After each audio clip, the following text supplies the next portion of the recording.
La noche había caído sobre el barrio con una calma engañosa, como si el aire mismo estuviera conteniendo la respiración. Mateo avanzaba por la acera con pasos medidos, el cansancio de la jornada aún pegado a los hombros, la mochila de su hija colgándole de un brazo, porque ella se había quedado dormida en el autobús de regreso. Era padre soltero desde hacía 5 años, desde que la vida decidió arrancarle a Clara, y había aprendido a moverse por el mundo con una mezcla de paciencia y alerta permanente, como quien protege un fuego pequeño del viento.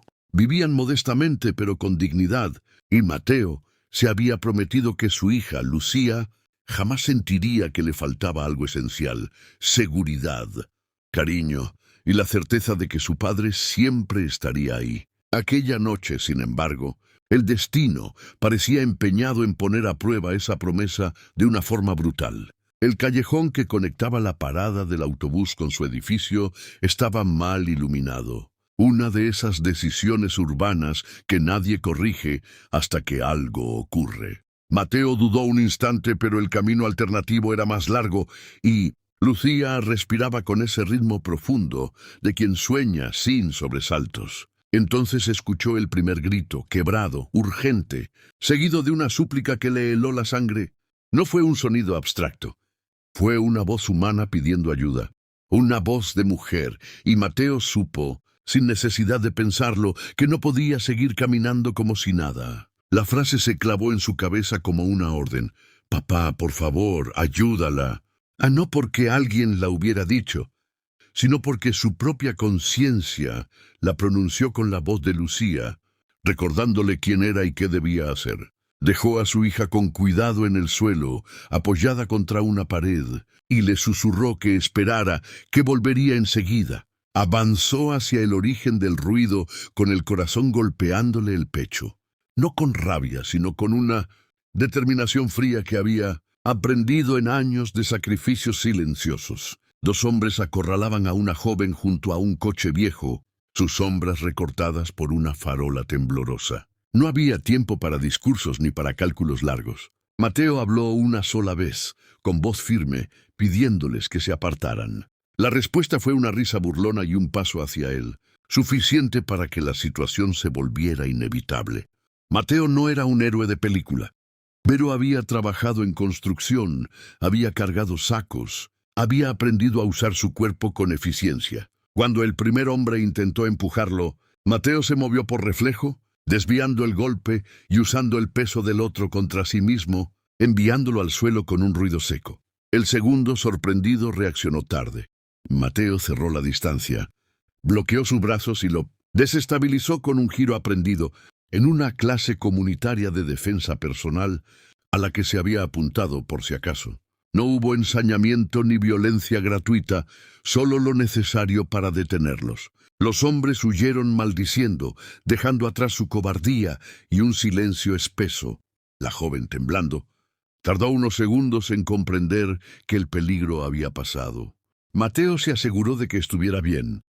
Llamó a emergencias y esperó con ella hasta que llegó la ayuda.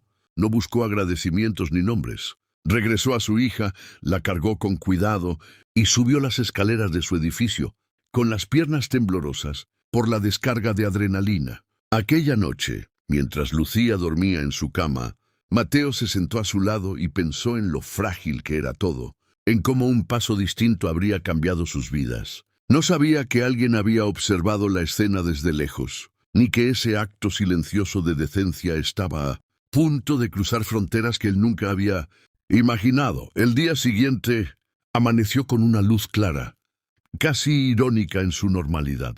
Mateo preparó el desayuno. Llevó a Lucía a la escuela y se dirigió a su trabajo temporal con la mente aún reviviendo los acontecimientos de la noche anterior. No habló de ello.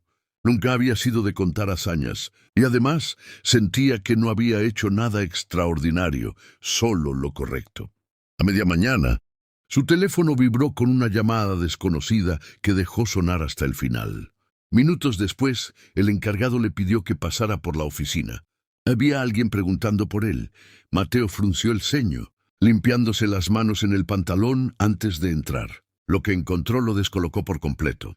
El hombre que se levantó para saludarlo vestía un traje impecable. Pero no era la ropa lo que imponía, sino la calma controlada de quien está acostumbrado a tomar decisiones que afectan a miles de personas. Se presentó con un nombre que Mateo había leído en periódicos económicos: el director ejecutivo de una gran empresa tecnológica. Sin rodeos, le explicó que la joven a la que había ayudado era su hija, que había insistido en encontrar al hombre que la había protegido cuando más lo necesitaba. El tío habló de gratitud, pero también de algo más profundo, de valores, de responsabilidad social, de cómo el coraje anónimo era más raro de lo que parecía en un mundo de titulares ruidosos. Mateo escuchó en silencio, incómodo con la tensión, pensando en Lucía y en lo lejos que todo aquello quedaba de su realidad cotidiana. No quería recompensas ni favores, y lo dijo con una honestidad que desarmó a su interlocutor. El hombre sonrió, no con condescendencia, sino con respeto, y le propuso algo distinto, una oportunidad. La empresa tenía programas de formación y empleo para personas con talento y ética probada, y creía que Mateo encajaría.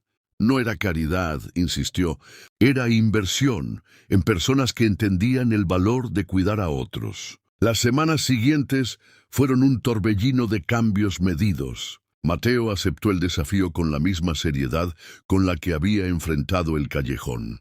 Paso a paso, aprendiendo, sin perder de vista lo esencial. Lucía notó el cansancio distinto de su padre, uno mezclado con ilusión, y él le explicó, con palabras sencillas, que ayudar a alguien había abierto una puerta inesperada. No hubo finales mágicos ni soluciones instantáneas, pero sí una transformación real, construida sobre la base de una noche en la que un padre escuchó una súplica silenciosa y decidió actuar. A veces, cuando caminaban juntos al atardecer, Mateo pensaba en cómo las historias, que parecen pequeñas, pueden resonar más allá de lo visible. No se consideraba un héroe, y quizá por eso su ejemplo fue tan poderoso. Había aprendido que el mundo cambia, no solo por grandes discursos, sino por actos concretos de cuidado, por padres que enseñan con el ejemplo y por decisiones que se toman incluso cuando nadie está mirando. Y cada vez que Lucía le apretaba la mano, Mateo sabía que, pase lo que pase, había cumplido su promesa.